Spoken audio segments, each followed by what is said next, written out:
ಇವತ್ತಿನ ಈ ಒಂದು ಪತ್ರಿಕಾಗೋಷ್ಠಿ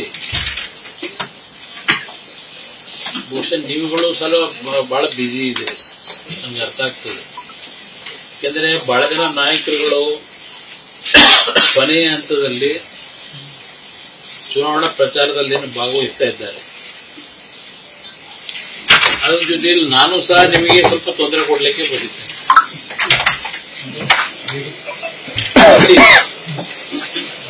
ಯಾವ ಉಪಚುನಾವಣೆ ಹಿನ್ನೆಲೆಯಲ್ಲಿ ಇವತ್ತು ಬಾಗಲಕೋಟೆ ಮತ್ತು ದಾವಣಗೆರೆ ಎರಡು ಕ್ಷೇತ್ರಗಳ ವಿಷಯಗಳು ಮುನ್ನುಡಿಗೆ ಬಂದಿರತಕ್ಕಂಥದ್ದು. ವಿಶೇಷವಾಗಿ ಈ ಎರಡು ಚುನಾವಣೆಗಳ ಘೋಷಣೆ ನಂತರ ರಾಜ್ಯದ ಮುಖ್ಯಮಂತ್ರಿಗಳು ಮತ್ತು ಅವರ ಸಚಿವ ಸಂಪುಟದ ಸಹೋದ್ಯೋಗಿಗಳು ಎರಡೂ ಕ್ಷೇತ್ರಗಳಲ್ಲಿ ಬಿರುಸಿನ ಪ್ರಚಾರ ಮಾಡ್ತಾ ಇರೋದನ್ನು ಗಮನಿಸಿದ್ದಾರೆ. ಈಗಾಗಲೇ ವಿಧಾನಸೌಧದ ಮಂತ್ರಿಗಳ ಕಚೇರಿ ಸಂಪೂರ್ಣವಾಗಿ ವಿಧಾನಸೌಧವೇ ಬೀಕೋ ಅನ್ನಿಸ್ತಾ ಇದೆ. ಅಲ್ಲಿ ಅದು ಒಂದು ಭಾಗ ಇದೆ. ಚುನಾವಣೆ ಆದಾಗ ಸ್ವಲ್ಪ ದೊಡ್ಡ ಮಟ್ಟದಲ್ಲಿ ನಡೀತದೆ ಇವೆಲ್ಲ. ನನಗೆ ಆಶ್ಚರ್ಯ ಆದಂಥದ್ದು ಎಲ್ಲಿ ಅಂದ್ರೆ, ಕಳೆದ ಮೂರು ವರ್ಷ ಅಂದ್ರೆ ನಾನು 2 ತಿಂಗಳದ್ದು ಸೇರಿಸಿ ಹೇಳ್ಬಿಡ್ತೀನಿ. 3 ವರ್ಷ ನೀನು 2 ತಿಂಗಳಿಗೆ 3 ವರ್ಷ ಕಂಪ್ಲೀಟ್ ಆಗುತ್ತೆ ಈ ಸರ್ಕಾರದ ಆಡಳಿತದ ಒಂದು ದಿನಗಳು. ಈ ರಾಜ್ಯದಲ್ಲಿ ಪ್ರಮುಖವಾಗಿ ಮುನ್ನೆಲೆಗೆ ಬಂದಿರತಕ್ಕಂಥ ವಿಷಯಗಳಲ್ಲಿ ಒಂದು ಈ ಗ್ಯಾರಂಟಿ ಕಾರ್ಯಕ್ರಮ. ಬಹುಶಃ ಗ್ಯಾರಂಟಿ ಅಂತಕ್ಕಂಥದ್ದು ಪದ ಬಳಕೆಯದು ಈ ರಾಜ್ಯದಲ್ಲಿ ನಡೆದಿದೆ. ಈ ಗ್ಯಾರಂಟಿ ಕಾರ್ಯಕ್ರಮದ ಬಗ್ಗೆ ಅವರು ಪ್ರಮುಖವಾಗಿ ಚರ್ಚೆ ಮಾಡ್ತಾರೆ. ಅದಾದ ನಂತರ ಅವರ ಇನ್ನೊಂದು ಪ್ರಮುಖವಾದ ಚರ್ಚೆ ಈ ಸರ್ಕಾರದಲ್ಲಿ ಮತ್ತು ಆ ಪಕ್ಷದಲ್ಲಿ ಮುಖ್ಯಮಂತ್ರಿಯ ಪದವಿ. ಈ ಎರಡು ಬಹಳ ಪ್ರಾಮುಖ್ಯತೆ ಪಡೆದಿರ್ತಕ್ಕಂಥದ್ದು. ಅದರ ಜೊತೆಯಲ್ಲಿ ಒಂದು ವಾಲ್ಮೀಕಿ, ನಾನು ಮೂಡಾದೇನು ಹೇಳಕ್ ಹೋಗಲ್ಲ, ಮೂಡೋದು ಒಂದ್ ಕಡೆ ಇರಲಿ, ವಾಲ್ಮೀಕಿ ಅಭಿವೃದ್ಧಿ ನಿಗಮದಲ್ಲಿ ಲೋಕಸಭೆಯ ಚುನಾವಣೆ ನಡೆಯತಕ್ಕಂಥ ಹಿಂದೆ ಆ ನಿಗಮದಿಂದ ಮುಖ್ಯಮಂತ್ರಿಗಳೇ ವಿಧಾನಸಭೆಯಲ್ಲಿ ಅಕ್ಸೆಪ್ಟ್ ಮಾಡ್ಕೊಂಡಂಥದ್ದು. ಇದು ವಿರೋಧ ಪಕ್ಷಗಳ ಚಾರ್ಜ್ ಬೇರೆ. ವಿರೋಧ ಪಕ್ಷಗಳು ಹೇಳಿದಂತ ರೀತಿಯಲ್ಲಿ ಪೂರ್ಣ ಹಣ ದುರ್ಬಳಕೆ ಆಗಿಲ್ಲ, 87-88 ಕೋಟಿ ದುರ್ಬಳಕೆ ಆಗಿದೆ ಅಂತಕ್ಕಂಥ ಅವರೇ ಒಪ್ಕೊಂಡ್ರು. ಮತ್ತು ಅದಲ್ಲದೆ ಇನ್ನು ಹಲವಾರು ರೀತಿಯಲ್ಲಿ ಈ ರಾಜ್ಯದ ಆಡಳಿತದಲ್ಲಿ ಹಲವಾರು ರೀತಿಯ ವೈಫಲ್ಯಗಳು ಒಂದ್ ಕಡೆ ಬಂದಿದೆ.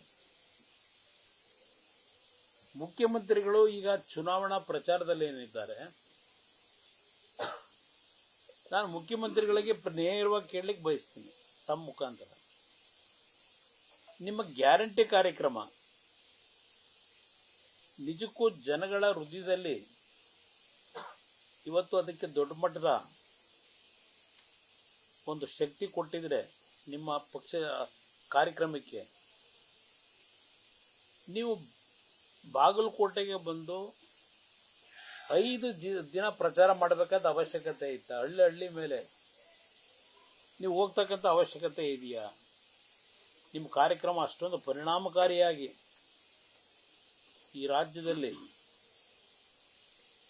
ಒಂದು ತುಳಿತಕ್ಕೆ ಒಳಗಾಗಿರತಕ್ಕಂಥ ವರ್ಗದ ಜನ, ಬಡವರು ಈ ಕಾರ್ಯಕ್ರಮದಿಂದ ಆರ್ಥಿಕವಾಗಿ ಶಕ್ತಿ ಅವರಿಗೆ ದೊರಕಿದ್ರೆ ನೀವು 5 ದಿವಸಗಳ ಕಾಲ ಇಲ್ಲಿ ಪ್ರಚಾರದಲ್ಲಿ ಭಾಗವಹಿಸಬೇಕಾಗಿತ್ತ? ಇದು ಒಂದು ಭಾಗ. ಅದರ ಜೊತೆಗೆ ನೀವು 2018 ಬಾದಾಮಿ ಕ್ಷೇತ್ರದಲ್ಲಿ ಅಭ್ಯರ್ಥಿ ಇದ್ದರು. ಅಭ್ಯರ್ಥಿಯಾಗಿ ಈ ಚುನಾವಣೆಯಲ್ಲಿ ಬಾದಾಮಿನವರು ನಿಂತಾಗ ಕೇವಲ ಕೆಲವು ಮತಗಳ ಅಂತರದಲ್ಲಿ ಗೆದ್ದರು. ಆ ಸಂದರ್ಭದಲ್ಲಿ ಬಾದಾಮಿ ಕ್ಷೇತ್ರವನ್ನ ನಾನು ದತ್ತು ತೆಗೆದುಕೊತೀನಿ, ಬಾದಾಮಿ ಕ್ಷೇತ್ರವನ್ನ ದೊಡ್ಡ ಮಟ್ಟದಲ್ಲಿ ಅಭಿವೃದ್ಧಿ ಪಡಿಸ್ತೀನಿ ಅಂತಕ್ಕಂಥ ಮಾತುಗಳನ್ನ ಆ ಸಂದರ್ಭದಲ್ಲಿ ಕೊಟ್ಟಿದ್ದು ನಾನು ನೆನಪಿಸ್ಕೊಡ್ಲಿಕ್ಕೆ ಬಯಸ್ತೀನಿ. ನೀವು ದತ್ತು ತೆಗೆದುಕೊಂಡು ಅಭಿವೃದ್ಧಿ ಪಡಿಸ್ತೀನಿ ಅಂತಕ್ಕಂಥ ಹೇಳಿದಂತ ಆ ಮಾತುಗಳಲ್ಲಿ ಎಷ್ಟರ ಮಟ್ಟಿಗೆ ಬಾದಾಮಿ ಕ್ಷೇತ್ರದ ಅಭಿವೃದ್ಧಿಯನ್ನ ಮಾಡಿದ್ದೀರಿ? ಆ 18ರಲ್ಲಿ ನಾವು ಮತ್ತು ಕಾಂಗ್ರೆಸ್ ಅಂತಿಮವಾಗಿ ಸಮ್ಮಿಶ್ರ ಸರ್ಕಾರ ನಡೆಸಬೇಕಾಯಿತು. ಅದು ಕಾಂಗ್ರೆಸ್ನವರ ಒಂದು ಒತ್ತಡದಲ್ಲೇ ಮಾಡಿದ್ದದು. ನಾನು ಅಲ್ಲಿ ಕೂಡ ನಮ್ಮ ಹನುಮಂತಪ್ಪ ಮಾವಿನ ಮರದ ಕೂತಿದ್ದಾರೆ, ಅವರ ಪರವಾಗಿ ಹಲವಾರು ದಿನ ನಾನು ಬಾದಾಮಿ ಕ್ಷೇತ್ರದಲ್ಲಿ ಪ್ರವಾಸ ಮಾಡಿದ್ದೆ. ನನಗೆ ಅವರು ಪ್ರವಾಸ ಮಾಡಬೇಕಾದ್ರೆ ನಮ್ಮ ಕೆರೂರು ಭಾಗದ ಕೆರೆಗೆ ನೀರನ್ನು ತುಂಬಿಸ್ತಕ್ಕಂಥದ್ದು, ಕೆರೆ ಹತ್ರಕ್ಕೆ ಕರ್ಕೊಂಡೋಗವತ್ತು ನಾನು ಬೆಳಗ್ಗೆ ಕರ್ಕೊಂಡೋಗಿ ತೋರಿಸಿದ್ರು, ಅದಿನ್ನೂ ಮರ್ತಿಲ್ಲ ನನಗೆ. ಚಂದೂರು ಕೆರೆ ನಾನು ಅದಕ್ಕೆ ಹಣನೂ ಬಜೆಟ್ನಲ್ಲಿ ಘೋಷಣೆ ಮಾಡಿದೆ. ನಾನು ಹೇಳಿದೆ ಅವರಿಗೆ, ಬಜೆಟ್ನ ಮಂಡನೆ ಮಾಡಿದ ಮೇಲೆ ನೀನು ಏನು 2 ಕೆಲಸದ ಬಗ್ಗೆ ನಾನು ಮಾತು ಕೊಟ್ಟಿದ್ದೆ, ಬಜೆಟ್ನಲ್ಲಿ ಇವತ್ತು ಅದಕ್ಕೆ ತೀರ್ಮಾನ ಕೊಟ್ಟಿದ್ದೇನೆ, ಜನತೆಗೆ ತಿಳಿಸಿ ಅಂತಕ್ಕಂಥದ್ದನ್ನು ಅವ್ರಿಗೆ ಫೋನ್ ಮಾಡಿ ಹೇಳಿದೆ. ಬಜೆಟ್ ಆದ ನಂತರ ಸುಮಾರು 280 ಕೋಟಿ 560 ಕೋಟಿ. ಇದು ಯಾಕೆ ನಾನು ಸ್ಮರಿಸ್ಕೊತಾ ಇದ್ದೀನಿ ಅಂದ್ರೆ, ನಂತರ ಸರ್ಕಾರ ಹೋಯ್ತು, ಇವರ ವಿರೋಧ ಪಕ್ಷದ ನಾಯಕರು ಈಗ 3 ವರ್ಷದಿಂದ ಈ ಸರ್ಕಾರ ನಡೆಸ್ತಾ ಇದ್ದಾರೆ ಮುಖ್ಯಮಂತ್ರಿಗಳಾಗಿ. ಆ ದತ್ತು ತೆಗೆದುಕೊಳ್ತಕ್ಕಂಥ ಮಾತೇನು ಕೊಟ್ರು, ಆ ಬಾದಾಮಿ ಕ್ಷೇತ್ರಕ್ಕೆ ಏನು ಮಾಡಿದಿರಪ್ಪ ಅನ್ನೋದು ಜನತೆ ಮುಂದೆ ಹೇಳ್ಬಿಡಿ. ಈ ದಿನ ಪ್ರಚಾರಕ್ಕೆ ಬಂದು ಅವ್ರನ್ನ ಬೈಯೋದು ಇವ್ರನ್ನ ಬೈಯೋದು ಇದೆಲ್ಲ ಮಾಡ್ಕೊಂಡೇನು ಹೊರಟಿದ್ದೀರಿ? ಎಷ್ಟರ ಮಟ್ಟಿಗೆ ಅವತ್ತು ಇಲ್ಲಿ ಚುನಾವಣೆಗೆ ನಿಂತಾಗ ಬಾದಾಮಿ ಕ್ಷೇತ್ರದಲ್ಲಿ ಇದೇ ಜಿಲ್ಲೆನಲ್ಲಿ ಏನೇನು ಜನಗಳಿಗೆ ಹೇಳಿದ್ರಿ, ಅದು ಎಷ್ಟು ಕಾರ್ಯವನ್ನ ಈಡೇರಿಸಿದ್ದೀರಿ? ಜನಗಳ ಕುಂದುಕೊರತೆನ ಆ ಬಾದಾಮಿ ಕ್ಷೇತ್ರದಲ್ಲಿ ಜನಗಳ ಮುಂದೆ ಇಟ್ಟುಬಿಡಿ. ಇಲ್ಲಿ ನಾನು ನಿಮಗೆ ಕೇಳೋದು ಇಷ್ಟೇ, ಬೇರೆ ನಾನು ಚರ್ಚೆ ಮಾಡೋದೇ ಬೇಕಾಗಿಲ್ಲ. ಇಲ್ಲಿ ಇವತ್ತು 3 ವರ್ಷ ಮುಖ್ಯಮಂತ್ರಿಯಾಗಿ ಕೆಲಸ ಮಾಡಿದ್ದೀರಿ, ಆ ಕ್ಷೇತ್ರದ ಜನ ನಿಮಗೆ ಮರ್ಯಾದೆ ಉಳಿಸ್ಕೊಟ್ರವತ್ತು. ಚಾಮುಂಡೇಶ್ವರಿ ಕ್ಷೇತ್ರದಲ್ಲಿ 35,000 ಸೋಲಿಸಿದ್ರು, ಇಲ್ಲಿ ಅಟ್ಲೀಸ್ಟ್ ಒಂದು 1,200 ಓಟರ್ ಗೆದ್ರಿ. 1600 ಆ ಗೌರವ ಉಳಿಸ್ಕೊಟ್ಟಂತ ಬಾದಾಮಿ ಕ್ಷೇತ್ರಕ್ಕೆ ನೀವು ಕೊಟ್ಟಿರೋ ಕೊಡುಗೆ ಇಲ್ಲ. ನಿಮ್ಮ ಗ್ಯಾರಂಟಿ ಯೋಜನೆಯಿಂದ ಒಳ್ಳೆ ಆ ಬಾದಾಮಿ ಕ್ಷೇತ್ರದ ಜನರ ಆರ್ಥಿಕ ಬದುಕೇನಾಗಿದೆ ಅದನ್ನಾದ್ರೂ ಜನತೆ ಮುಂದೆ ಇಟ್ಬಿಡಿ. ಅದು ಎಂಥದೋ ಬಿಜೆಪಿ ನಮ್ಮ ಸ್ನೇಹಿತರುಗಳಿಗೆ ಹೇಳ್ತಾರೆ, ನಿಮಗೆ ಬಜೆಟೇ ಗೊತ್ತಿಲ್ಲ, ಬಜೆಟ್ ಪುಸ್ತಕನೇ ಓದಿಲ್ಲ ನೀವು. ಏಕೆಂದ್ರೆ ನಮಗೆ ಇವರು 17 ದಾಖಲೆ ಮಾಡತಕ್ಕಂಥ ಬಜೆಟ್ ಏನು ಮಾಡಿದ್ರು ಕೊಟ್ಟಿದ್ದಾರೆ ಈ ರಾಜ್ಯಕ್ಕೆ, ಅದು ಓದೋವಷ್ಟು ನಮಗೆ ಜ್ಞಾನ ಇಲ್ಲ, ಪರಿಜ್ಞಾನ ನಮಗೆ. ಬಹುಶಃ ಈ ದೇಶದ ಇತಿಹಾಸದಲ್ಲಿ ಆ ರೀತಿಯ ಬಜೆಟ್ ಕೊಟ್ಟಂತವ್ರನ್ನ ನೋಡಕ್ ಸಾಧ್ಯವೇ ಇಲ್ಲ, ಬಹುಶಃ ನನ್ನ ಅಭಿಪ್ರಾಯದಲ್ಲಿ. ಏಕೆಂದ್ರೆ ನಾನು ಇವ್ರ ಜೊತೆ ಸರ್ಕಾರ ಮಾಡಿದಾಗ ರೈತರ ಸಾಲ ಮನ್ನಾ ಅವರ ಹಿಂದಿನ ಸರ್ಕಾರದಲ್ಲಿ ಘೋಷಣೆ ಮಾಡಿದ್ರು, ರಾಹುಲ್ ಗಾಂಧಿ ಬಂದು ಪ್ರೆಷರ್ ಹಾಕಿದ್ರು ಅಂತ. 4,800 ಕೋಟಿ ಎಷ್ಟಿತ್ತು ಬ್ರದರ್? ನಮ್ಮ ಅವರೇ ಕೋಆಪರೇಟಿವ್ ಮಿನಿಸ್ಟ್ರು ನಮ್ಮ ಬಂಡಪ್ಪನವರು.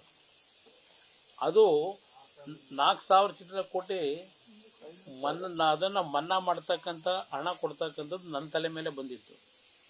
ಅವರು ಫೆಬ್ರವರಿ ತಿಂಗಳಲ್ಲಿ ಬಜೆಟ್ ಮಂಡನೆ ಮಾಡೋದಲ್ಲ, ಚುನಾವಣೆಗೆ ಮುಂಚೆ ಆ ಅದನ್ನ ವೆಚ್ಚ ಮಾಡಬೇಕಲ್ಲ, ಆ ವೆಚ್ಚನ ಕ್ಯಾಪಿಟಲ್ ಎಕ್ಸ್ಪೆಂಡಿಚರ್ ಸೇರಿಸಿದ್ರು ಅವ್ರ ಆರ್ಥಿಕ ಬಜೆಟ್ ಮಂಡನೆ ಮಾಡಿದಾಗ.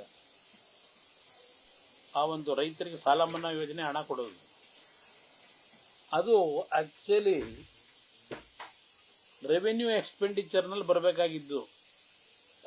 ಇವರು ಪೂರ್ಣ ಬಜೆಟ್ ಅನ್ನ ಮಂಡನೆ ಮಾಡಿ ಆ ಒಂದು ಆರ್ಥಿಕ ಪಕ್ಷಿ ನೋಟ ಇಟ್ಟಿದ್ರಲ್ಲ, ಅದನ್ನು ಕ್ಯಾಪಿಟಲ್ ಎಕ್ಸ್ಪೆಂಡಿಚರ್ ಇಟ್ಟಿದ್ದಾರೆ. ಇದು ಇವರ ದಾಖಲೆ ಬಜೆಟ್ನ ಅನುಭವ. ಒಂದು ಉದಾಹರಣೆ ಕೊಡ್ತೀನಿ ನಿಮಗೆ ಇದನ್ನ.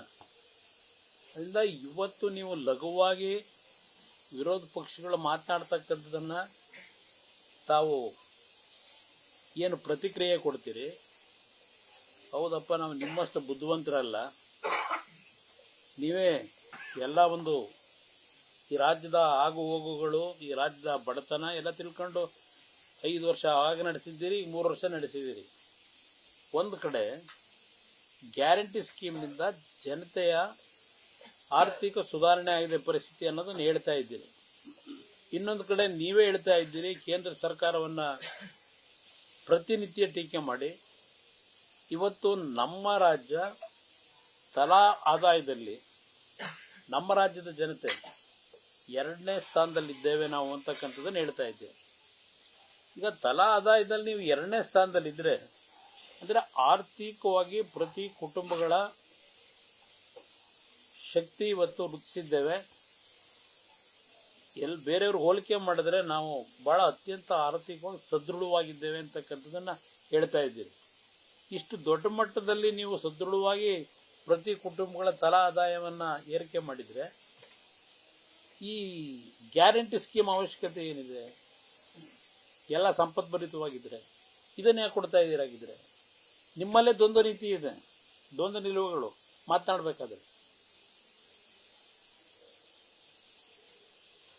ಅದರಿಂದ ನಾನು ಇವತ್ತು ಬಾಗಲಕೋಟೆಯಲ್ಲಿ 1-2-3 ಹಳ್ಳಿಗಳಿಗೆ ಹೋಗ್ತಕ್ಕಂಥ ಒಂದು ಸಾಯಂಕಾಲ ಕಾರ್ಯಕ್ರಮ ಇದೆ, 2 ಕಾರ್ಯಕ್ರಮ, ಅದಕ್ಕೆ ಬಂದಿದ್ದೇನೆ. ಕೊನೆ ಹಂತದಲ್ಲಿ ನಾನು ಸಂಪೂರ್ಣವಾಗಿ ಬಾಗಲಕೋಟೆಯ ಮತದಾರನ ಭೇಟಿ ಮಾಡಲಿಕ್ಕಾಗಿಲ್ಲ, ನಿಮ್ಮ ಮುಖಾಂತರ ಮನವಿ ಮಾಡಲಿಕ್ಕೆ ಇಲ್ಲಿ ಏನು ಕೂತಿದ್ದೇನೆ. ಇವತ್ತು ಈ ಸರ್ಕಾರ ಎಷ್ಟು ಮಟ್ಟಿಗೆ ಅಪರ್ ಕೃಷ್ಣ ಯೋಜನೆಗಳನ್ನು ಅನುಷ್ಠಾನಕ್ಕೆ ತರಲಿಕ್ಕೆ ಜವಾಬ್ದಾರಿಯಿಂದ ಪ್ರಾಮಾಣಿಕವಾಗಿ ನಿರ್ವಹಣೆ ಮಾಡ್ತಾ ಇದ್ದೀರಿ. ಇಲ್ಲಿ 2ನೇ ಹಂತದ ಒಂದು ಟ್ರಿಬ್ಯುನಲ್ನ ತೀರ್ಮಾನಗಳು ಬಂದ ಮೇಲೆ ಬಂದಿದ್ದು 2012, 2013 ಬಂತು. ನೀವು 5 ವರ್ಷ ಮುಖ್ಯಮಂತ್ರಿ ಆಗ, ಈಗ ಮತ್ತೆ 3 ವರ್ಷ ಮುಖ್ಯಮಂತ್ರಿ. ಈ 130 TMC ನೀರನ್ನ ರೈತರ ಹೊಲಕ್ಕೆ ಹರಿಸ್ತಕ್ಕಂಥದ್ದಕ್ಕೆ ಎಷ್ಟು ನಿಮ್ಮ ಕೊಡುಗೆ ಕೊಟ್ಟಿದ್ದೀರಿ ಈ 8 ವರ್ಷದ ನಿಮ್ಮ ಮುಖ್ಯಮಂತ್ರಿಯ ಅವಧಿಯಲ್ಲಿ? ಇದನ್ನು ಜನತೆ ಮುಂದೆ ಹೇಳಿ. ಪಾಪ ಹೇಳ್ತೀರಿ ನಮಗೆ ಕೇಂದ್ರ ಸರ್ಕಾರದಿಂದ ಯಾವೊಂದು ಗೆಜೆಟ್ ನೋಟಿಫಿಕೇಶನ್ ಆಗಬೇಕು, ಪರ್ಮಿಷನ್ ಕೊಡಿಸಿ ಅಂತ ಹೇಳಿ. ಈಗ ಆಂಧ್ರ ಪ್ರದೇಶ, ಮಹಾರಾಷ್ಟ್ರ, ತೆಲಂಗಾಣ ಮತ್ತು ನಾವು ಸಹ ಇವತ್ತು ಸುಪ್ರೀಂ ಕೋರ್ಟ್ನಲ್ಲಿ ನಡೀತಾ ಇದೆ. ಈಗ ಅಲ್ಲಿ ತೀರ್ಮಾನ ಆಗಬೇಕಾಗಿದೆ, ಅದಕ್ಕೋಸ್ಕರ ಎಲ್ಡಪ್ ಆಗಿದೆ. ಇರಲಿ, ಎಲ್ಡಪ್ ಆಗಿರೋದು ಬೇರೆ. 524ಕ್ಕೆ ಗೇಟ್ ನಿಲ್ಲಿಸ್ತಕ್ಕಂಥದ್ದಕ್ಕೆ ಮೀಟ್ರಿಗೆ ಈಗಾಗಲೇ ತೀರ್ಮಾನ ಆಗೋಗಿದೆ. ಕೇಂದ್ರ ಸರ್ಕಾರವು ಹಿಂದೆನೇ ಒಪ್ಪಿಗೆ ಕೊಟ್ಟಾಗಿದೆ, ದೇವೇಗೌಡರು ಮುಖ್ಯಮಂತ್ರಿಗಳ ಪ್ರಧಾನಮಂತ್ರಿಗಳಿದ್ದಾಗ. ಈಗ ಆಂಧ್ರದ ತಕರಾರು ಬೇರೆ. ಇಲ್ಲಿವರೆಗೆ ಆ ಕಾರ್ಯಕ್ರಮವನ್ನು ರೂಪಿಸ್ತಕ್ಕಂಥದ್ರಲ್ಲಿ ತೀರ್ಮಾನ ಮಾಡಿದೆ 516ಕ್ಕೋ 18ಕ್ಕೋ ನಿಲ್ಲಿಸ್ಕೊಂಡು ನೀವೇ ಕೂತಿದ್ದೀರಿ. ಹಿಂದೆ ಎಲ್ಲ ಆದೇಶಗಳಾಗೋಗಿದೆ. ಅದರಿಂದ ಅದರ ಜೊತೆಗೆ ನಿಮ್ಮತ್ತ ದುಡ್ಡಿನ ಕೊರತೆ. ಇವತ್ತು ಭೂ ಸ್ವಾಧೀನದ ಹಣವನ್ನ ಕೊಡ್ತಕ್ಕಂಥದ್ದಕ್ಕೆ ಪಾಪ ಈ ಬಜೆಟ್ ಅಲ್ಲಿ 3,000 ಕೋಟಿನೂ ಇಟ್ಟಿದ್ದೀವಿ ಅಂದವ್ರೆ. ಏನೋ ಒಣಭೂಮಿಗೆ 30 ಲಕ್ಷ, ನೀರಾವರಿಗೆ 40 ಲಕ್ಷ ಕೊಡ್ತೀವಿ ಅಂತ ಹೇಳಿ. 3,000 ಕೋಟಿ ಯಾವ ಲೆಕ್ಕಕ್ಕೆ ಬರುತ್ತದು? ನೀವಿಟ್ಟಿರ್ತಕ್ಕಂಥ ಹಣ ಎಷ್ಟರ ಮಟ್ಟಿಗೆ ನಡೀತಾ ಇದೆ? ಇನ್ನು ಎಷ್ಟು ವರ್ಷಗಳು ಬೇಕು? ಇದು ಈ ಭಾಗದಲ್ಲಿ ಇಲ್ಲಿಯ ಮತ್ತು ಮುಕ್ತ ಜನರ ಜೊತೆ ಸರ್ಕಾರಗಳು ನಾವು ನಡೆಸಬೇಕಾದ್ರೆ ಚೆಲ್ಲಾಟ ಆಡ್ತಾ ಇದ್ದೇವೆ. ಇಲ್ಲಿರ್ತಕ್ಕಂಥ ನೀವು ನನಗೂ ಪ್ರಶ್ನೆ ಮಾಡಬಹುದು, ನೀವು ಮುಖ್ಯಮಂತ್ರಿ ಆಗಿದ್ರಲ್ಲ ಅಂತ ಕೇಳಬಹುದು. ನಾನಿದ್ದಂಥದ್ದು ಅತ್ಯಂತ ಕಡಿಮೆ ಅವಧಿ. ನಾನು ಕಾಂಗ್ರೆಸ್ ಜೊತೆ ಸರ್ಕಾರ ಮಾಡಿದಾಗ ಆ ಇಲಾಖೆಗಳಿಗೆ ಕಾಂಗ್ರೆಸ್ ಪಕ್ಷದ ಸದಸ್ಯರುಗಳನ್ನು ಸಚಿವ ಸಂಪುಟದಲ್ಲೇನು ಅಧಿಕಾರ ಕೊಟ್ಟಿದ್ವು. ಇದು ನಮ್ಮ ಇಲಾಖೆಗೆ ನೀವು ಯಾವುದೇ ಕಾರಣಕ್ಕೂ ಯಾವುದೇ ಮೀಟಿಂಗ್ಗಳು ಆದೇಶಗಳು ಮಾಡಬಾರ್ದು ಅಂತ ಹೇಳಿ ನನ್ನನ್ನು ಯಾವ್ಯಾವ ರೀತಿ ನಡೆಸ್ಕೊಂಡ್ರು ಇದೆಲ್ಲ ಒಂದು ಇತಿಹಾಸ. ಈಗ ನಾನು ಚರ್ಚೆ ಮಾಡಿದೇನು ಉಪಯೋಗ ಬರೋದಿಲ್ಲ. ನಿಮಗೆ ಸ್ವತಂತ್ರವಾಗಿ ಅಧಿಕಾರ ಕೊಟ್ಟವ್ರ ಜನ ಏನೇನು ಕೊಟ್ಟಿದ್ದೀರಿ ನೀವು? ಮುಖ್ಯಮಂತ್ರಿಗಳು ಈ ಒಂದು ಭಾಗಕ್ಕೆ ಕೊಟ್ಟಂತ ಕೊಡುಗೆ ಅದು ಜನಗಳ ಮುಂದೆ ಇಡ್ಲಿ, ಬೈಯೋದು ಬೇಕಾಗಿಲ್ಲ. ನೀವೇನು ಮಾಡಿದ್ರಿ? ಕೇಂದ್ರ ಸರ್ಕಾರ ಗ್ಯಾಸ್ ಸರಿಯಾಗಿ ಕೊಡ್ತಿಲ್ಲ, ಅವ್ರ ಜವಾಬ್ದಾರಿ. ಹೌದಪ್ಪ, ಗ್ಯಾಸ್ ಕೊಡ್ತಾ ಇಲ್ಲ. ಇವತ್ತು ಅಂತಾರಾಷ್ಟ್ರೀಯ ಮಟ್ಟಗಳಲ್ಲಿ ಯಾವ್ಯಾವ ದೇಶದ ಪರಿಸ್ಥಿತಿಗಳು ಏನೇನು ಆಗ್ತಾ ಇದೆ, ಈ ಒಂದು ಯುದ್ಧ ಏನು ನಡೀತಾ ಇದೆ, ಅಮೆರಿಕ ಮತ್ತು ಇಸ್ರೇಲ್ ಮತ್ತು ಅದರ ಇರಾನ್ ಮೇಲೆ ಅವರಿಬ್ಬರು ಸೇರಿ ಏನೊಂದು ವಾರ್ ನಡೀತಾ ಇದೆ. ಈಗ ಕೇಂದ್ರ ಸರ್ಕಾರದ ಮೇಲೆ ಅಟ್ಯಾಕ್ ಮಾಡ್ತೀರಿ, ನಿಮ್ಮ ಜವಾಬ್ದಾರಿ ಗ್ಯಾಸ್ ಸಿಲಿಂಡರ್ಗಳನ್ನು ಕೊಡಬೇಕು ಅಂತ ಹೇಳಿ. ಅವರೇನೋ ತಪ್ಪು ಮಾಡ್ತಾವ್ರೆ, ಅವ್ರ ಪಾಪ ಗೊತ್ತಾಯ್ತಾ ಇಲ್ಲ. ನೀವು ಅತ್ಯಂತ ಬುದ್ಧಿವಂತರಲ್ವೇ? ನೀವು ಯಾತಕ್ಕೆ ಈ ರೀತಿ ಮಾಡಿ ಅಂತ ಸಲಹೆ ಕೊಡಬಾರದು, ಟೀಕೆ ಮಾಡೋದಕ್ಕಿಂತ. ಎಲ್ಲಿಂದ ತರಿಸ್ಬೋದು ಅಂತೇಳಿ ಪಾಪ ನೀವು ಬಹಳ ದೊಡ್ಡ ಮಟ್ಟದ ಜ್ಞಾನ ಹೊಂದಿರೋರು. ಸಲಹೆ ಕೊಡಿ ಅಂತ ಮನವಿ ಮಾಡ್ತೀನಿ ಕೇಂದ್ರ ಸರ್ಕಾರಕ್ಕೆ. ಇವತ್ತು ಗ್ಯಾಸ್ ಸಿಲಿಂಡರ್ಗಳನ್ನು ತರಿಸ್ತಕ್ಕಂಥದ್ದಕ್ಕೆ ಕೇಂದ್ರ ಸರ್ಕಾರ ಹಲವಾರು 40ಕ್ಕೂ ಹೆಚ್ಚಿನ ಒಂದು ದೇಶಗಳ ಜೊತೆಯಲ್ಲಿ ಯಾವ್ಯಾವ ವಸ್ತುಗಳು ನಮಗೆ ಇವತ್ತಿನ ಈ ಒಂದು ಯುದ್ಧದ ಪರಿಸ್ಥಿತಿಯಲ್ಲಿ ಅವಶ್ಯಕತೆ ಇದೆ ಅದನ್ನೆಲ್ಲ ಯಾವ ರೀತಿ ತರಿಸಬೇಕು ಅಂತ ಹೇಳಿ ಅವರೇನು ನೂರಾರು ಸಭೆಗಳನ್ನು ಮಾಡಿ ಇವತ್ತು ಒಂದು ಇಂಥ ಪರಿಸ್ಥಿತಿಯಲ್ಲೂ ನಿರ್ವಹಣೆ ಮಾಡ್ತಾ ಇರತಕ್ಕಂಥದ್ದೇನಿದೆ. ಒಂದು ಸೌಜನ್ಯ ಬೇಡವಾ ಮಾತಾಡೋದಕ್ಕೆ? ಇವತ್ತು LPG ತೊಂದರೆ ಇರತಕ್ಕಂಥದ್ದು ಹೌದು. ಆಟೋ ಡ್ರೈವರ್ಸ್ಗಳು ಪ್ರತಿನಿತ್ಯ ಕಣ್ಣಲ್ಲಿ ನೀರು ಹಾಕ್ತಾರೆ. ಆ ಕುಟುಂಬಗಳು ಬದುಕಬೇಕಲ್ಲ. ಕೆಲವರು ಹೇಳಿದ್ರು, ಸಿದ್ದರಾಮಣ್ಣ ಅವರೇ, ನೀವು ನಾವು ಕಮ್ಮನ್ನು ಕಾಪಾಡಿ ನಮಗೆ 15 ಸಾವಿರ ಪ್ರತಿ ತಿಂಗಳು ಇದು ಸಮಸ್ಯೆಗಳ ಬಗೆಹರಿಯವರಿಗೆ ನೀವು ಕೊಡೋದಕ್ಕೆ ತೀರ್ಮಾನ ಮಾಡಿ ಅಂತ ಪಾಪ ಆಟೋ ಡ್ರೈವರ್ಗಳಿಗೆ ಕೂಗುದ್ರಲ್ಲ. ಅವ್ರಿಗೆ ಏನಾದರೂ ಸ್ಪಂದಿಸಿದ್ರ? ನೀವು ಇಷ್ಟೆಲ್ಲ ಭಾಷಣ ಮಾಡೋರು. ಅವರೇನೋ ಮಾಡಲಿಲ್ಲಪ್ಪ, ತಪ್ಪು ಪಾಪ ಆಗ್ತಾ ಇಲ್ಲ. ನೀವಾದ್ರೂ ಕೊಡಬೇಕಲ್ಲ ರಾಜ್ಯದ ಮುಖ್ಯಮಂತ್ರಿಗಳಾಗಿ. ಹೀಗೆ ಸದೃಢವಾಗಿದೆ ಸರ್ಕಾರದ ಖಜಾನೆ ನಿರ್ವಹಣೆ ಮಾಡೋದ್ರಲ್ಲಿ ಕೇಂದ್ರ ಸರ್ಕಾರಕ್ಕಿಂತ ನಾನು ತುಂಬಾ ಅದ್ಭುತವಾಗಿ ಮಾಡಿದ್ದೀನಿ. ಇದನ್ನು ನೀವೇ ಹೇಳ್ತಾ ಇದ್ದೀರಲ್ಲ. ಅದರಿಂದ ಹೋಲಿ ಆ ಪಾಪ ದಿನ ಕೆಲಸ ಮಾಡಿ ಕಷ್ಟಪಟ್ಟು ಜೀವನ ಮಾಡ್ತಕ್ಕಂಥ ಕುಟುಂಬಗಳು ಬೀದಿ ಬಂದಿರೋದಕ್ಕೆ ನೀವೇನು ಕೊಡ್ತಾ ಇದ್ದೀರಿ? ನೀವೇನು ಸಹಕಾರ ಇದೆ? ಅದರಿಂದ ಇವತ್ತು ಈ ಚುನಾವಣೆಯಲ್ಲಿ ನಾನು ಬಾಗಲಕೋಟೆಯ ಮತದಾರರಿಗೆ ಬಾದಾಮಿಯಲ್ಲಿ ಗೆಲ್ಲಿಸಿದಂಥ ಜನಕ್ಕೆ 3 ವರ್ಷ ಈಗ ಅಧಿಕಾರಕ್ಕೆ ಬಂದು ಯಾವ ರೀತಿ ಅವ್ರು ಋಣ ತೀರಿಸಲಿಕ್ಕೆ ಕೆಲಸ ಮಾಡಿದ್ದಾರೆ. ಬಾದಾಮಿಗೆ ಏನೋ ಒಂದು ಮೆಡಿಕಲ್ ಕಾಲೇಜ್ ಕೊಟ್ಬಿಟ್ಟವ್ರಂತೆ. ನಾನು ಉಪಮುಖ್ಯಮಂತ್ರಿ ಇದ್ದಾಗಲೇ ಈ ರಾಜ್ಯದಲ್ಲಿ ಪ್ರತಿ ಜಿಲ್ಲೆಗಳಲ್ಲಿ ಮೆಡಿಕಲ್ ಕಾಲೇಜನ್ನು ಕೊಡಬೇಕು ಅಂತ ತೀರ್ಮಾನ ಮಾಡಿದೆ ಅಂತ ಇವತ್ತೇನೋ ಭಾಷಣ ಮಾಡಿದ್ರೆ. ಎಲ್ಲ ನಿನ್ನೆನೋ ಇವತ್ತು ಗೊತ್ತು ನನಗೂ ಯಾವಾಗಿಂದ ಫಸ್ಟ್ ಮೆಡಿಕಲ್ ಕಾಲೇಜು ಪ್ರಾರಂಭ ಆಯಿತು ಅಂತ. ಅದರಿಂದ ಮೆಡಿಕಲ್ ಕಾಲೇಜ್ ಬಿಲ್ಡಿಂಗ್ ಕಟ್ತೀರಿ, ಡಾಕ್ಟರ್ ಕೊಡ್ತೀರಾ, ಸಿಬ್ಬಂದಿ ನೇಮಕ ಮಾಡ್ತೀರಾ? ಖಾಲಿ ಬಿಲ್ಡಿಂಗ್ ಕಟ್ಟಿ ಕೇಳರ್ ಇರಲ್ಲ. ಆ ಪರಿಸ್ಥಿತಿಗಳನ್ನ ಇವತ್ತು ನಾವು ಕಾಣ್ತೀವಿ ಹಲವಾರು ಕಡೆ. ಸಿಬ್ಬಂದಿ ಇಲ್ಲ, ನಿರುದ್ಯೋಗದ ಸಮಸ್ಯೆ. ಎಷ್ಟು ಉದ್ಯೋಗ ಸೃಷ್ಟಿ ಮಾಡಿಕೊಟ್ಟಿದ್ದೀರಿ? ಇವತ್ತು ನೀವು ಈ ರಾಜ್ಯದ ಮುಖ್ಯಮಂತ್ರಿಯಾಗಿ 3 ವರ್ಷದಲ್ಲಿ ಯಾವ್ಯಾವ ಇಲಾಖೆಯಲ್ಲಿ ಸಿಬ್ಬಂದಿಗಳ ಕೊರತೆ ಇದೆ, ಎಷ್ಟು ಒಂದು ಸಿಬ್ಬಂದಿಗಳ ನೇಮಕಾತಿ ಮಾಡಿದ್ದೀರಿ? ಅದರಿಂದ ಇವತ್ತು ಜನತೆಗೆ ಏನು ಬೇಕಿದೆ, ಇವತ್ತಿನವರೆಗೆ ಈ ಸರ್ಕಾರದಲ್ಲಿ ನಾವು ಯಾವುದೇ ರೀತಿಯ ಜನಗಳ ನಿರೀಕ್ಷೆಗೆ ಕೆಲಸ ಮಾಡದೇ ಇರತಕ್ಕಂಥ ಈ ಸರ್ಕಾರದ ವಿರುದ್ಧ, ಈ ಸರ್ಕಾರಕ್ಕೆ ಗೌರವ ಇಲ್ಲ, ಜನಗಳ ಬಗ್ಗೆ ಭಯ ಭಕ್ತಿ ಇಲ್ಲ. ಇವತ್ತು ಎಲ್ಲ ಒಂದು ಇಲಾಖೆಗಳು ಲೂಟಿ ಮಾಡತಕ್ಕಂಥದ್ರಲ್ಲಿ ದೊಡ್ಡ ಮಟ್ಟದಲ್ಲಿ ಬಹುಶಃ ಈ ರಾಜ್ಯದಲ್ಲಿ ಇಂಥ ಒಂದು ಆಡಳಿತ ಯಾರೂ ನೋಡಿರಲಿಲ್ಲ. ಎಲ್ರಿಗೂ ಗೊತ್ತಿದೆ, ಎಲ್ಲರಿಗೂ ಗೊತ್ತಿರತಕ್ಕಂಥ ವಿಚಾರ ಈ ಸರ್ಕಾರ ಹೇಗೆ ನಡೀತಿದೆ ಅಂತ ಹೇಳಿ. ನಾನು ಬಾಗಲಕೋಟೆಯ ಮತದಾರ ಬಂಧುಗಳಿಗೆ ಮಾಧ್ಯಮದ ಸ್ನೇಹಿತರ ಮುಖಾಂತರ ಮನವಿ ಮಾಡ್ತಕ್ಕಂಥದ್ದು, ರಾಜ್ಯದಲ್ಲಿ ಏನು ಈ 2 ಚುನಾವಣೆಯಿಂದ ಏನು ದೊಡ್ಡ ರಾಜಕೀಯದ ಆಸ್ಫೋಟನೆ ಆಗ್ತದೆ ಅಂತಕ್ಕಂಥದ್ದನ್ನು ಹೇಳಲ್ಲ. ಆದರೆ ಅಟ್ಲೀಸ್ಟ್ ಇವರಿಗೆ ಜನಗಳ ಬಗ್ಗೆ ಭಯ ಭಕ್ತಿ ಇಲ್ಲ. ಲೂಟಿ ಆದರೆ ದಾಖಲೆ ಎಲ್ಲಿ ಅಂತಾರೆ. ಏನ್ ದಾಖಲೆ ಕೊಡ್ತೀರಿ? ಇಲ್ಲಿ ಇರ್ತಕ್ಕಂಥ ದಾಖಲೆಗಳನ್ನು ಇಟ್ಟುಕೊಂಡೇ ಹಲವಾರು ರೀತಿಯಲ್ಲಿ ಸರ್ಕಾರದ ಆ ಒಂದು ನಿರೀಕ್ಷೆ ಇದ್ದಲ್ಲ, ಆಕ್ಷನ್ ತಗೋಬೇಕು ಅನ್ನೋದು. ಎಲ್ಲರಿಗೂ ದುಡ್ಡು ಲೂಟಿ ಮಾಡ್ತಕ್ಕಂಥದ್ದು, ಕಾನೂನು ಬಾಹಿರ ಚಟುವಟಿಕೆ ಮಾಡ್ತಕ್ಕಂಥವ್ರು ಅವರಿಗೆ ಬೆಂಬಲ ಕೊಡ್ತಕ್ಕಂಥ ಸರ್ಕಾರ ಇದು. ಜನಪರವಾದಂಥ ಆಡಳಿತ ಕೊಡ್ತಕ್ಕಂಥ ಸರ್ಕಾರ ಅಲ್ಲ ಇದು. ಅದರಿಂದ ಈ ಚುನಾವಣೆಯಲ್ಲಿ ಯಾವುದೇ ಭಯಭಕ್ತಿ ಇಲ್ಲದೆ ಇಷ್ಟೊಂದು ದುರಾಂಕಾರದಲ್ಲಿ ನಡೀತಿರ್ತಕ್ಕಂಥ ಸರ್ಕಾರ ಸಮಯ ವ್ಯರ್ಥ ಮಾಡ್ತಾ ಇದ್ದಾರೆ. ಒಂದು ಬದಲಾವಣೆ ತರಲಿಕ್ಕೆ ಅವರಿಗೆ ಮನಸ್ಸಿನಲ್ಲಿ ಏನು, ನಾವು ಮತ್ತಿನ್ನೂ ಮುಂದೆ 2028ಕ್ಕೂ ನಾವೇ ಬಂದೇವೆ, ಪಾಪ ಬನ್ನಿ, 28ಕ್ಕೂ ನೀವೇ ಬನ್ನಿ, ನಾವೇನು ಬೇಡ ಅಂತ ಹೇಳಲ್ಲ, ನಮಗೇನು ಅಸೂಯೆ ಇಲ್ಲ.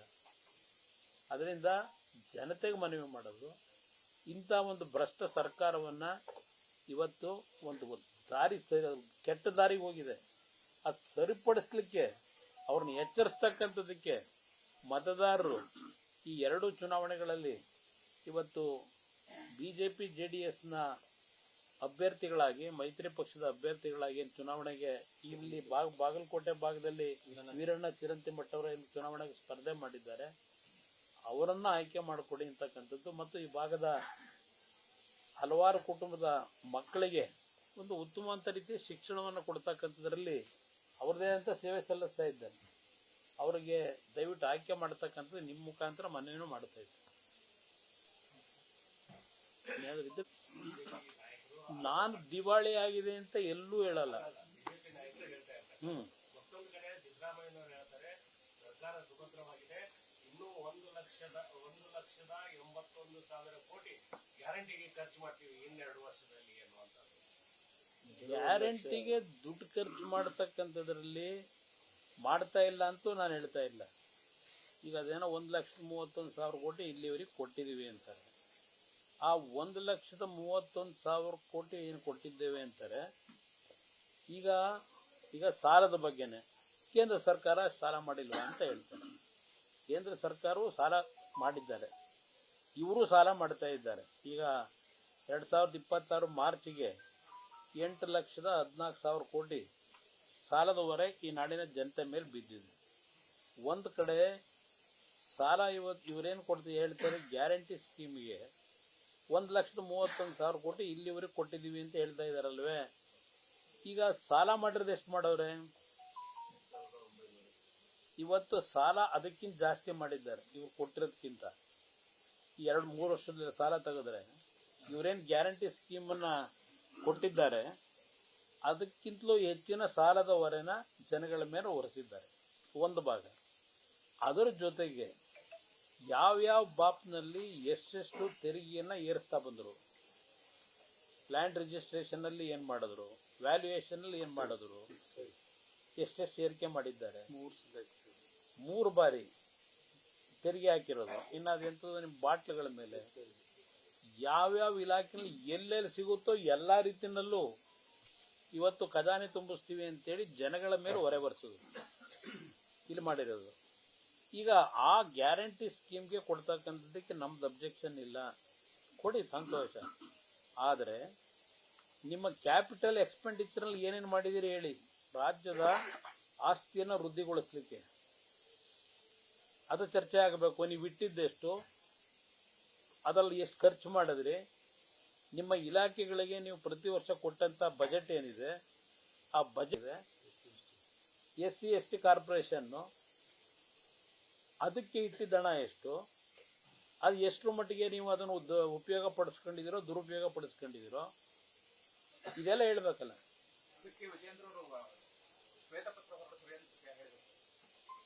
ಕಣ್ ಮುಂದೆನೆ ಇದೆ ಶ್ವೇತಪತ್ರ ಹೊರಡಿಸಿ ಅಂತ ಹೇಳಿರೋದು ತಪ್ಪಿಲ್ಲ. ಲಕ್ಷ ಉದ್ಯೋಗ ಖಾಲಿ ಇದೆ. ಇವತ್ತು ಕಣ್ಣು ಮುಂದೆ ಇದೆ ಇಲ್ಲಿ ಏನೇನು ನಡೀತಿದೆ ಅಂತ ಹೇಳಿ. ಬಜೆಟ್ ನಲ್ಲಿ ಅವ್ರು ಘೋಷಣೆ ಮಾಡಿದ್ರೆ ತೆಗೆದೊಂದ್ಸಲ ಅವಲೋಕನ ಮಾಡಿದ್ರೆ ಸಾಕು. ಒಂದು ವರ್ಷದಿಂದ ಮಾರ್ಚ್ ತಿಂಗಳಿಗೆ ಏನ್ ಘೋಷಣೆ ಮಾಡಿದ್ರು, ಮಾರ್ಚ್ ಅಲ್ಲಿ ಎಷ್ಟಾಗಿದೆ ಅದನ್ನ ಇಟ್ರೆ ಸಾಕು.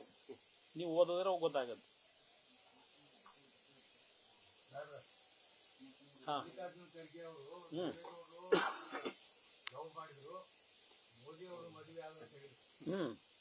ಅದಕ್ಕೆ ದೇವೇಗೌಡರು ಉತ್ತರ ಹೇಳಿದ್ರಲ್ಲ. ದೇವೇಗೌಡರು ಅದಕ್ಕೆ ಸುದೀರ್ಘವಾಗಿ ಉತ್ತರ ಕೊಟ್ಟರು, ಯಾತಕ್ಕೆ ಅಂತ ಹೇಳಿ. ದೇವೇಗೌಡರ ಆ ಒಂದು ವೀಕ್ನೆಸ್ ಅನ್ನೇ 60 ವರ್ಷ ಬಳಕೆ ಮಾಡ್ಕೊಂಡ್ರು ಕಾಂಗ್ರೆಸ್ನವರು. ದೇವೇಗೌಡರು ಈಗ ತಗೊಂಡ್ರಲ್ಲ ತೀರ್ಮಾನ, ಆ ತೀರ್ಮಾನ 2006ರಲ್ಲೇ ತಗೊಂಡ್ಬಿಟ್ಟಿದ್ರೆ ಇವತ್ತು ಕಾಂಗ್ರೆಸ್ ಈ ರಾಜ್ಯದಲ್ಲಿ ಸಂಪೂರ್ಣವಾಗಿ ನಾಶ ಆಗಿರೋದು, ಉಳಿತಾನೆ ಇರಲಿಲ್ಲ. ಅವತ್ತೇ ತೀರ್ಮಾನ ತಗೊಂಡಿದ್ರೆ 2006ರಲ್ಲಿ ಸರಿಯಾದ ತೀರ್ಮಾನ ನಾವೇನ್ ತಗೊಂಡಿದ್ದೋ ಅದಕ್ಕೆ ಆಶೀರ್ವಾದ ಮಾಡ್ಬಿಟ್ಟಿದ್ರೆ 2006ರಲ್ಲಿ ಇವತ್ತು ಕಾಂಗ್ರೆಸ್ ಪಕ್ಷವೇ ಈ ರಾಜ್ಯದಲ್ಲಿ ಉಳಿತಿರ್ಲಿಲ್ಲ. ಈಗ ಬೇಡ್ತಾರಲ್ಲ ಅಲ್ಲಿ ನೋಡಿ, ತಮಿಳ್ನಾಡಿನಲ್ಲಿ ನಮ್ಮ ಪಕ್ಷದ ಬಗ್ಗೆ ಮಾತಾಡ್ತಾರೆ. ಅವ್ರಿಗೆ ಕೇಳ್ತೀನಿ, ಸಿದ್ದರಾಮಯ್ಯನವರೇ ತಮಿಳ್ನಾಡಿನಲ್ಲಿ ಹೋಗಿ 28 ಸ್ಥಾನ ತಗೊಳ್ಳೋದಕ್ಕೆ ಎಷ್ಟು ಗುದ್ದಾಟ ಮಾಡಿದ್ರಿ? ಆ 28 ಸ್ಥಾನ ತಗೊಂಡು ಈಗ ಮೊನ್ನೆ ಪತ್ರಿಕೆಯಲ್ಲಿ ನೋಡ್ತಾ ಇದ್ದೆ, 4 ಕಾನ್ಸ್ಟಿಟ್ಯೂನ್ಸಿಗೆ ಇನ್ನೂ ಅಭ್ಯರ್ಥಿಗಳು ಸಿಕ್ಕಿಲ್ಲ, ಹುಡುಕ್ತಾವ್ರೆ, ಬನ್ರಪ್ಪ ಬನ್ನಿ ಅಂತ ಹೇಳಿ ಬಿಫಾರಂ ಹಿಡ್ಕೊಂಡು. ಇದನ್ನ ಮೊನ್ನೆ ತಮಿಳ್ನಾಡಿನಲ್ಲಿ ನಡೆದಿರೋ ಘಟನೆ. ಒಂದು ರಾಷ್ಟ್ರೀಯ ಪಕ್ಷ 138 ವರ್ಷಗಳ ಒಂದು ಇತಿಹಾಸ ಇರೋ ಪಕ್ಷ, ಬಿಹಾರನೇ ಬರ ಏನಾಯ್ತು? ಅದರಿಂದ ಮಾತನಾಡಬೇಕಾದ್ರೆ ಸ್ವಲ್ಪ ನಿಮ್ಮ ಹಿಂದಿನ ಇತಿಹಾಸಗಳು, ಏನ್ ಸಿದ್ದರಾಮಯ್ಯನವರು 130 ವರ್ಷದಿಂದ ಕಾಂಗ್ರೆಸ್ ಅಲ್ಲಿ ಇದ್ದು ಬೆಳ್ಕೊಂಬಂದಿರಲ್ಲ, ಜನತಾ ದಳದಲ್ಲಿದ್ದಾಗ ಏನೇನು ಮಾತಾಡ್ತಿದ್ರು ಕಾಂಗ್ರೆಸ್ ಬಗ್ಗೆ? 2018ರಲ್ಲಿ. ಅದರಿಂದ ಖರ್ಗೆ ಅವರು ಹೇಳಿಕೆ ಕೊಟ್ಟಿರ್ತಕ್ಕಂಥದ್ದು ಏನಿದೆ ದೇವೇಗೌಡರ ಮೇಲೆ ಫೋರ್ಸ್ ಮಾಡಿ ಅವ್ರಿಗೆ ಕೊನೆಗೆ ಕಳಿಸಿದ್ರು. ಸದ್ಯ ಕೊನೆ ಅಂತಲ್ಲ, ಆದ್ರೂ ಒಂದು ಒಳ್ಳೆ ತೀರ್ಮಾನ ಮಾಡಿದ್ದಾರೆ ಅಂತಕ್ಕಂಥದ್ದು ನಮ್ಮ ರಾಜ್ಯದ ಜನ ಈಗ ಮಾತಾಡ್ತಾರೆ.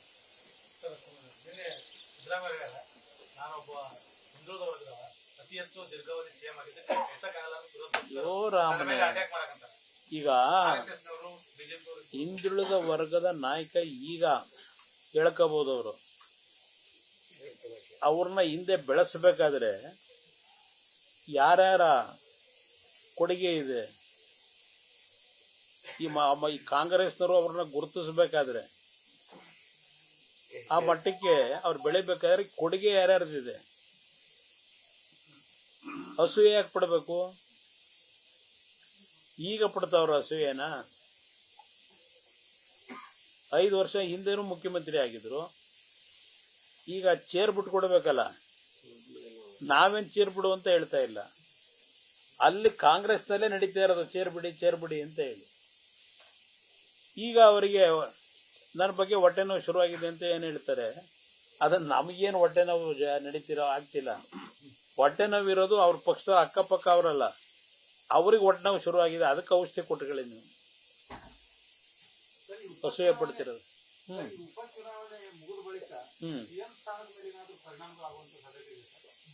ಅದು ಅವರ ಪಕ್ಷದಲ್ಲಿ ನಡೀತಕ್ಕಂಥದ್ದು ನಮಗೇನು ಗೊತ್ತಾಗೋದಿಲ್ಲ. ಅವ್ರೇನ್ ತೀರ್ಮಾನ ಮಾಡ್ತಾರೆ, ಅವ್ರ ಹೈಕಮಾಂಡು. ಅವ್ರು ಹೇಳ್ತಾರಲ್ಲ ಸಿದ್ದರಾಮಯ್ಯನವರೇ, ಹೈಕಮಾಂಡ್ ಹೇಳಿದ್ರೆ ಬಿಟ್ಕೊಡ್ತೀನಿ, ಹೈಕಮಾಂಡ್ ಹೇಳಿದ್ರೆ ಬಿಟ್ಕೊಡ್ತೀನಿ ಅಂತಕ್ಕಂಥದ್ದು ಹೇಳ್ತಾರೆ. ಅವರು ಅದನ್ನು ಹೇಳಬೇಕಾದ್ರೆ ಹೈಕಮಾಂಡ್ ನನ್ನ ಪರವಾಗಿದೆ ಅಂತಕ್ಕಂಥ ಒಂದು ವಿಶ್ವಾಸದಲ್ಲಿ ಅವ್ರು ಹೇಳ್ಕೊಂಡವ್ರ. ಇನ್ನು 2 ವರ್ಷ ಮತ್ತೆ ನಾನೇ ಇರ್ತೀನಿ ಅಂತಲೂ ಹೇಳ್ತಾರೆ. 2013ರಲ್ಲಿ ವಿಧಾನಸಭೆಯಲ್ಲಿ ಭಾಷಣ ಮಾಡಿದ್ರು, ನಂದಿದ್ದು ಕೊನೆ ಚುನಾವಣೆ, ನಾನು ಚುನಾವಣೆಯ ರಾಜಕೀಯದಿಂದ ದೂರ ಸರಿತೀನಿ ಅಂತೇಳಿ 13ರಲ್ಲಿ ಹೇಳಿದ್ರು. ಯಾಕೆಂದ್ರೆ ನಾವೆಲ್ಲ ಸುಳ್ಳು ಹೇಳೋರು, ಅವ್ರೊಬ್ಬರೇ ಸತ್ಯ ಹೇಳೋದು. ಈಗ ಹೇಳ್ತಾರೆ 28ಕ್ಕೂ ನಾನು ಕೊನೆ ಉಸಿರಿರೋವರೆಗೂ ನಾನು ಇರ್ತೀನಿ ಅಂತಾರೆ. ಈಗ ಕೊನೆ ಉಸಿರಿರೋವರೆಗೂ ಈಗ ಅವ್ರು ಹೇಳೋದು ಯಾವ್ದ್ರಲ್ಲಿ?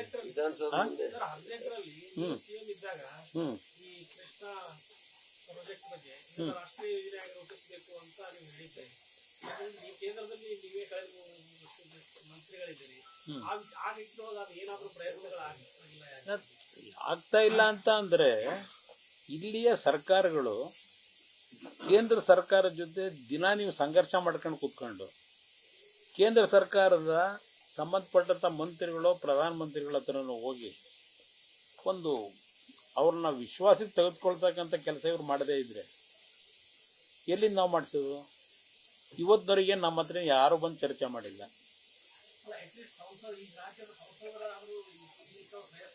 ಇದು ಕೆಲವು ಕಾನೂನಿನ ತೊಡಕುಗಳೇನಿದೆ ಅದನ್ನು ತೆಗೆದುಹಾಕಿದ್ರೆ ಅದೆಲ್ಲ ಸೆಟ್ರೇಟ್ ಆದರೆ ಮಾಡೋದಕ್ಕೆ ಮುಂದೆ ನೆಕ್ಸ್ಟ್ ಇದರಲ್ಲಿ ಸೆಕೆಂಡ್ ಸ್ಟೇಜ್ ಪ್ರಾರಂಭ ಆಗುತ್ತೆ. ಕೆಲವು ಕಾನೂನು ತೊಡಕುಗಳಿರೋದ್ರಿಂದ ಇದು ಒಂದು ಸಮಸ್ಯೆ ಇದೆ. ಈಗ ನಾವು ರಾಷ್ಟ್ರೀಯ ಯೋಜನೆ ಮಾಡಿ ಅಂತಕ್ಕಂಥದ್ದು ಯಾತಿ ಕೇಳ್ತಾ ಇದ್ದೇವೆ.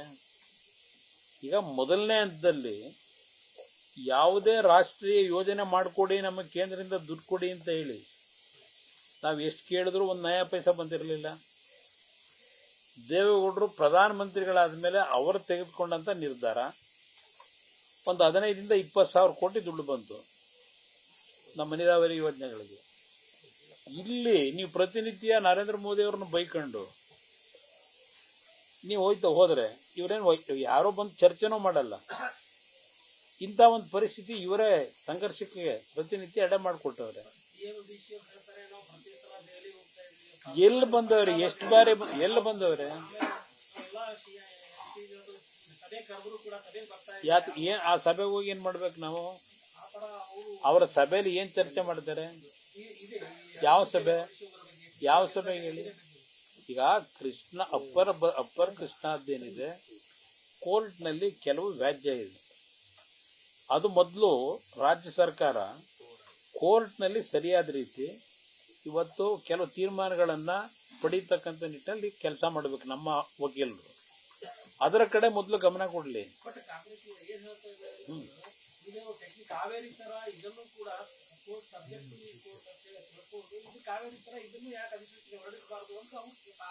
ಈಗ ಬೇರೆ ರಾಜ್ಯದವ್ರು ಒಪ್ಕೋಬೇಕಲ್ಲ, ಅವರು ಕೋರ್ಟ್ನಲ್ಲಿ ಕೇಸ್ ಹಾಕೊಂಡು ಕೂತವ್ರಲ್ಲ, ಅದು ಕ್ಲಿಯರ್ ಆಗ್ಬೇಕಲ್ಲ.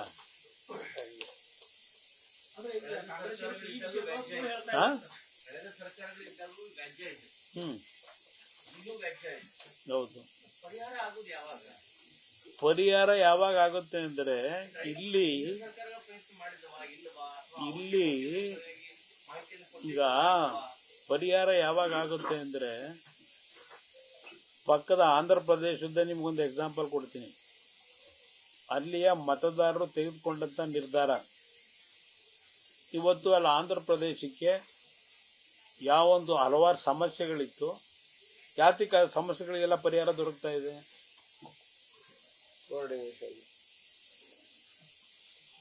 ಸೂಕ್ಷ್ಮವಾಗಿ ನಾನು ಹೇಳ್ತಾ ಇದ್ದೀನಿ, ಅರ್ಥ ಮಾಡ್ಕೊಳ್ಳಿ ಅಷ್ಟೇ. ಇನ್ನೇನು ಹೇಳದ್ ನಾವು?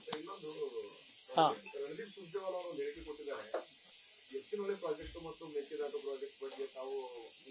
ಎತ್ತಿನಹೊಳೆ ಪ್ರಾಜೆಕ್ಟ್ ಈಗ ಮೊನ್ನೆ ಕೆಲವು ಕಾನೂನಿನ ತೊಡಕುಗಳನ್ನ ಇವರೇ ಮಾಡ್ಕೊಂಡಿದ್ರು. ಯಾವುದೇ ರೀತಿಯ ಕೇಂದ್ರ ಸರ್ಕಾರದ ಯಾವ ಇಲಾಖೆಯಲ್ಲಿ ಅನುಮತಿ ಪಡಿಬೇಕಾಗಿತ್ತು ಅದನ್ನೆಲ್ಲ ಧಿಕ್ಕರಿಸಿ ಮಾಡ್ಕೊಂಡ್ಬಿಟ್ಟಿದ್ರು.